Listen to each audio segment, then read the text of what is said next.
Selamat pagi pemirsa, arus balik Lebaran 2025 dimulai hari ini. Lebaran tahun ini arus mudik naik sekitar 0,6% jika dibandingkan dengan Lebaran tahun lalu. Relatif lancar, kecelakaan saat mudik juga turun 31,37%. Namun arus mudik Lebaran 2025 belumlah tuntas mengingat masih ada arus balik.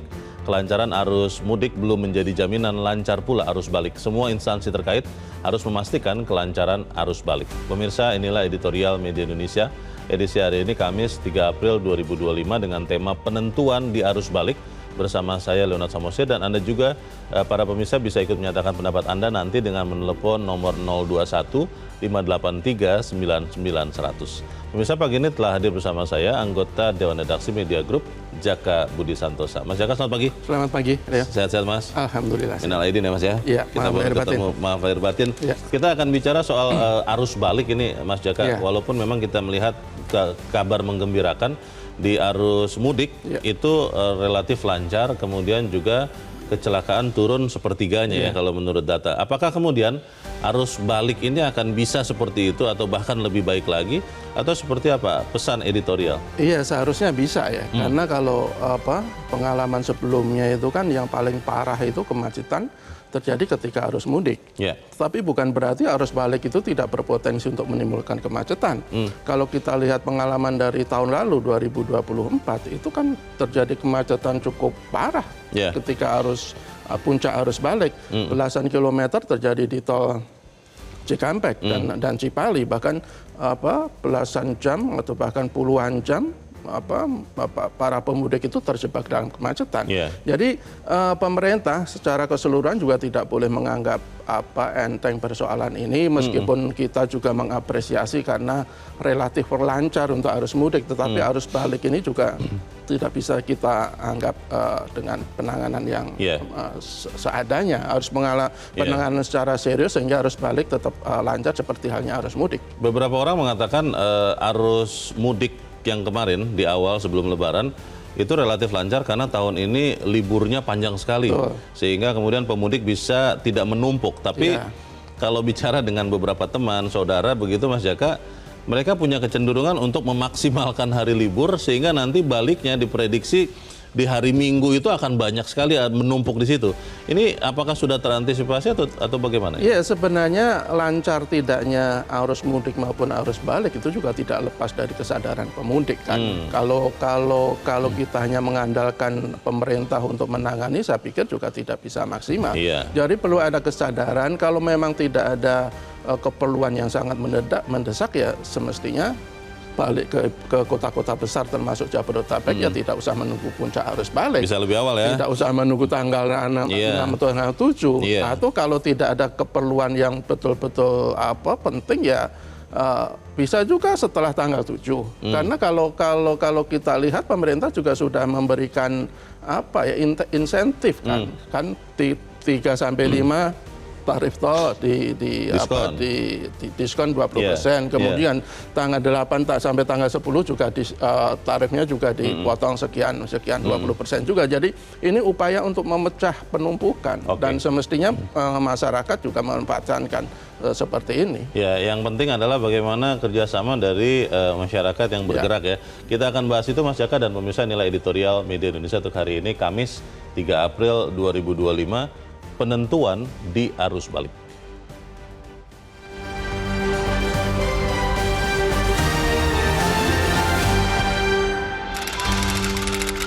Penentuan di arus balik.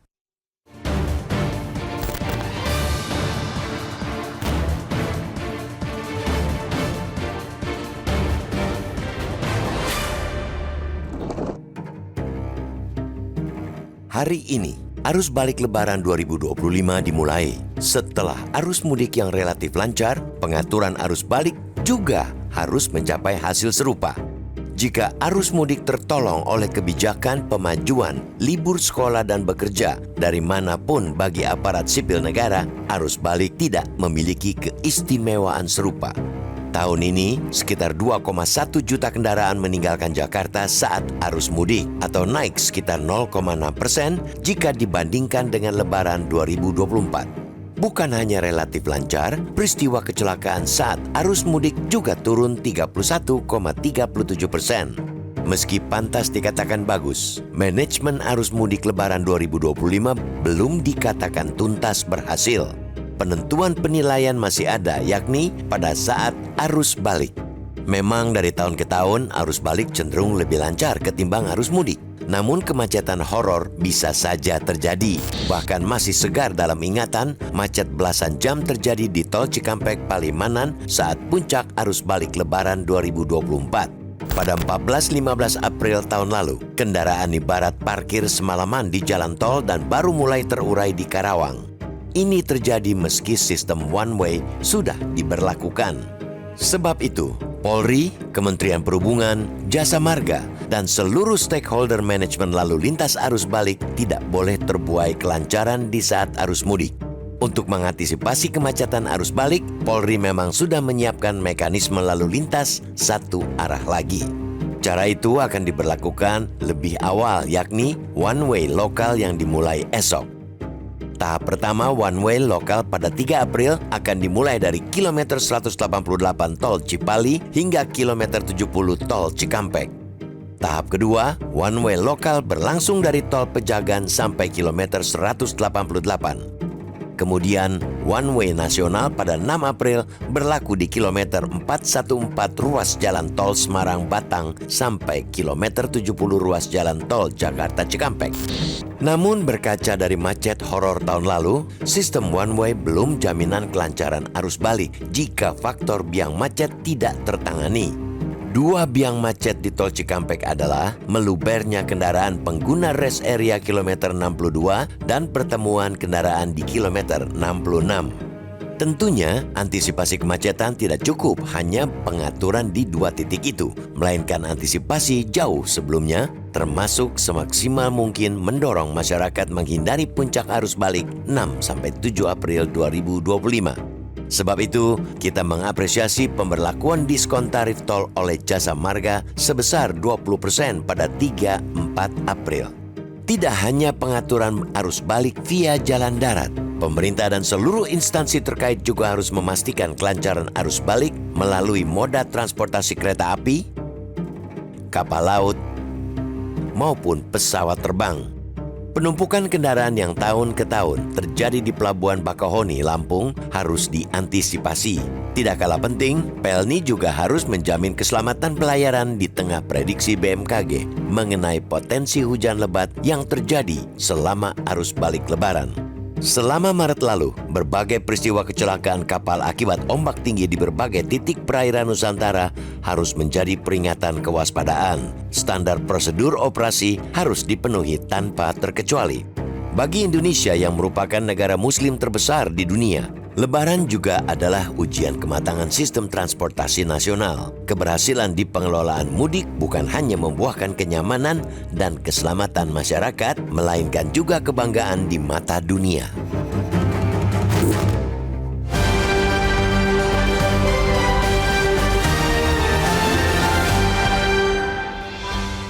Di bagian berikut Anda bisa ikut menyatakan pendapat Anda terkait editorial pagi ini. Pemirsa, untuk saat ini tetaplah bersama kami.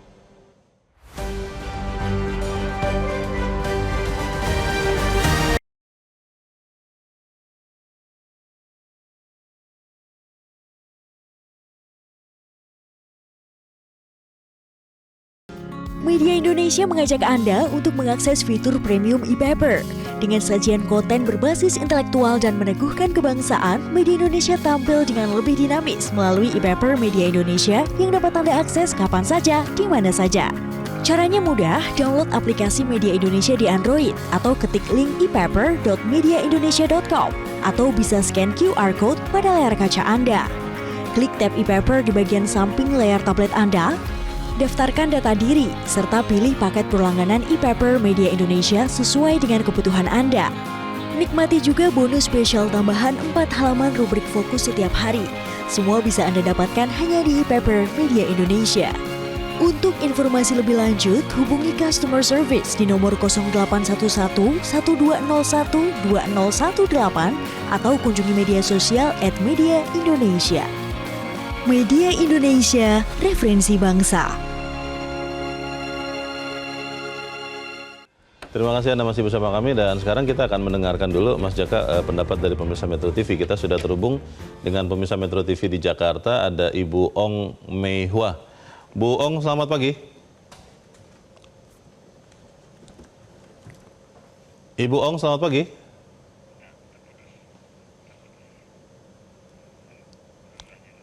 Kelihatannya masih belum tersambung, nanti mungkin kita akan coba kontak lagi. Mas Jaka, kalau melihat kesiapan, kita melihat para aparat itu sudah bersiap. Nah, tapi kembali lagi pertanyaannya kepada pemudiknya sendiri. Apakah memang kesadaran untuk menjaga keamanannya, terutama keamanan ya, itu memang sudah ada sehingga yang tadi Mas Jaka sampaikan sebelum kita jeda bahwa pemudik juga harus mengatur waktu kepulangannya, itu juga akan tetap dilakukan karena konon katanya orang Indonesia itu aji mumpung, mumpung masih ada waktu bersama keluarga, bersama orang tua, ya kita mentok-mentokin begitu. Bagaimana tuh Mas? Iya, kalau sekali lagi pemerintah kan sudah mengatur ya. Sebelum arus mudik kan aparatur sipil negara kan bisa bekerja di mana saja. Jadi tidak menumpuk ketika puncak arus mudik, begitu juga ketika arus balik. Jadi semestinya ya tidak semuanya harus kembali tanggal 6 atau tanggal 7. Meskipun tanggal 8 itu sebagian besar sudah harus mulai melakukan aktivitas kembali kan. Jadi ini manajemen mudik maupun manajemen arus balik itu tidak hanya tergantung pada pemerintah, tetapi juga bergantung kepada masyarakat. Oke, Mas Jaka, kita akan coba hubungi lagi pemirsa Metro TV di Jakarta. Kita sudah tersambung dengan Ibu Ong Mei Hua. Ibu Ong, selamat pagi. Selamat pagi Bang Leo, selamat pagi Mas Jaka. Assalamualaikum warahmatullahi wabarakatuh. Waalaikumsalam warahmatullahi wabarakatuh. Bagaimana Ibu Ong, ini arus balik nih Bu, silakan Bu. Iya, kita ucapkan minal aizin wal faizin bagi yang merayakan. Jadi arus balik itu kenapa mesti serentak? Mungkin seneng loh Bang Leo. Desak-desakan begitu. Kan bisa diatur Bang. Kalau kita mau mudik, apalagi sekarang ada VSA kan, tidak buru-buru, tidak di tanggal 6 dan 7 kata Mas Jaka tadi. Lebih-lebih kalau di Bakahuni Bang Leo, kita kalau pulang ke Sumatera kan bukan main. Sudah cuaca. Tantangannya ya. Cuaca juga ya Bu ya, berpengaruh ya kepada penyeberangan. Penyeberangan itu kita juga pengen Bang Leo. Kan sekarang dari Lampung sampai Medan itu berapa jam? Kan seneng Pak. Tetapi bagaimana pengaturannya untuk mengangkut masyarakat? Lalu numpuk sehingga jalanan pun susah. Sekarang kita alhamdulillah di tahun ini di momen Idul Fitri tidak seperti tahun lalu. Kecelakaan juga menurun Bang Leo dengan kesadaran, ya kan? Lalu motor juga diangkut, siapa yang diangkut dengan truk. Lalu kita syukurin, kita support pemerintah untuk mengatur. Mudah-mudahan nanti di tahun depan, di Idul Fitri tahun depan lebih lancar dan tidak banyak terjadi kecelakaan Bang Leo gitu. Harapan Ibu kan begitu, tidak pesawat kan mahal gitu. Ya Bu. Kita doakan supaya pesawat juga jadi tidak mahal lagi begitu loh Bu. Kita doakan pesawat tiketnya murah, jangan ya sampai orang lari Bang Leo dari tempatnya Bang Leo dari Medan pergi ke Malaysia. Loh ya kan orang kan menghemat Bang. Itu aja. Assalamualaikum warahmatullahi wabarakatuh. Waalaikumsalam warahmatullahi wabarakatuh. Terima kasih Ibu Ong di Jakarta untuk pendapat Ibu. Apakah memang kemudian kembali lagi Mas Jaka, apa yang bisa dipastikan, dilakukan supaya kemudian pemudik yang akan balik ini bekerja sama juga? Ya, imbauan itu saya pikir sudah sering kali dilakukan ya. Jadi sekarang tergantung juga kepada masyarakat. Tetapi pemerintah juga tidak bisa lepas tangan begitu saja. Mereka harus mempersiapkan segala sesuatunya, infrastrukturnya, sehingga antisipasi untuk mengatasi kemacetan ketika arus balik itu benar-benar bisa maksimal. Salah satunya misalnya, yang menjadi masalah klasik kenapa sering terjadi kemacetan di jalan tol misalnya, itu kan karena rest area kan. Rest area di Cikampek di KM 62 kalau tidak salah. Kepenuhan itu kan, ya itu biasa masalah karena emang over kapasitas ketika di hari-hari normal itu paling juga ratusan atau ribuan, ini bisa puluhan ribu ketika orang ingin menggunakan rest area.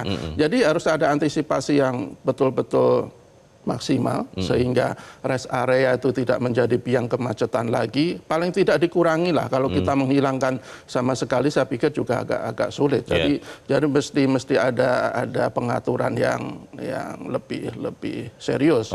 Kalau tidak tegas misalnya kan banyak juga masyarakat yang terkadang memaksakan untuk masuk rest area ketika sudah penuh. Akibatnya mereka akhirnya berhenti di bahu jalan, menimbulkan kemacetan yang rugikan masyarakat juga. Jadi harus ada ketegasan juga dari aparat agar masyarakat itu betul-betul mematuhi aturan. Sebagian teman dan kerabat mengatakan, Mas Jaka, kalau tidak bermacet-macet ria itu tidak afdol. Itu bukan arus mudik atau arus balik. Bagaimana kita menyadarkan orang-orang seperti ini, kita bahas di bagian berikut, dan pemirsa tetap bersama kami, Editorial Media Indonesia. Segera kembali.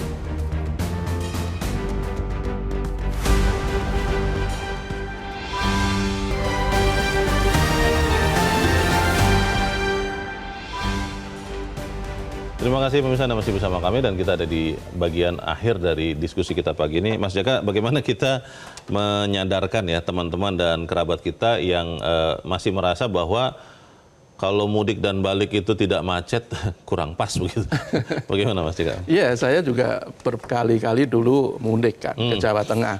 Memang macet itu memang bagian dari ritual mudik ya. Seninya katanya begitu. Tetapi percayalah kalau mudik tanpa macet saya pikir akan lebih mengesankan. Iyalah. Lebih enak, lebih segar. Kita bisa cepat ketemu dengan keluarga di kampung halaman. Kita bisa cepat kembali ke kota-kota untuk memulai aktivitas dengan fisik yang lebih bugar, tidak stres di jalan. Jadi saya pikir kesadaran seperti ini juga harus ada dalam diri masyarakat. Tapi kita juga tetap menurut pemerintah untuk terus memperbaiki manajemen pengelolaan arus mudik dan arus balik. Kalau kita lihat sekarang mungkin kenapa tidak terlalu macet, ya bisa jadi karena terbantu dengan penurunan jumlah pemudik. Kalau versinya Kementerian Perhubungan itu kan ada sekitar penurunan hampir 50 juta orang. Itu data yang ada misalnya. Itu untuk angkutan bus antar kota atau antar provinsi itu turun 10,2%. Pesawat turun 6,8%. Kapal laut turun 4,8%. Pengguna jalan tol itu sebenarnya secara total juga menurun. Meskipun ada beberapa ruas yang mengalami peningkatan, khususnya Jakarta-Bandung itu meningkat, tapi yang lain itu agak-agak turun meskipun tidak terlalu signifikan. Jadi harus ada manajemen yang lebih rapi lagi, lebih maksimal lagi, sehingga arus mudik dan arus balik tahun depan itu lebih lancar lagi, lebih nyaman lagi, lebih aman lagi. Ini kan tugas pemerintah. Saya pikir pertaruhan pemerintah itu juga ada dalam pengelolaan arus mudik. Ketika terjadi kemacetan, apalagi ketika tahun berapa waktu itu ada tragedi Brexit waktu itu kan citra pemerintah betul-betul buruk. Ketika pemerintah itu bisa mengelola arus mudik dan arus balik dengan baik, itu saya pikir kepercayaan publik terhadap pemerintah juga meningkat. Kita harap di arus balik ini kerjasama dari para pemudik juga bisa diberikan, kemudian juga arus balik bisa berjalan dengan lancar, dan kalau boleh tidak ada kecelakaan. Begitu ya Mas Jaka ya. Kita berharap seperti itu. Mas Jaka, terima kasih sudah hadir tempat ini. Selamat pagi Mas. Selamat pagi. Pemirsa, bagi Indonesia, negara dengan penduduk muslim terbesar di dunia, Lebaran bukan sekedar tentang sukacita, tapi menjadi ujian kematangan sistem transportasi nasional. Keberhasilan di pengelolaan mudik bukan hanya membuahkan kenyamanan dan keselamatan masyarakat, namun juga kebanggaan di mata dunia. Saya Leonard Samusi, terima kasih Anda sudah menyimak Editorial Media Indonesia itu pagi ini. Terus jaga kesehatan Anda, terus jaga nurani Anda. Selamat pagi, sampai jumpa.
Jelajahi cara baru mendapatkan informasi. Download Metro TV Extend sekarang.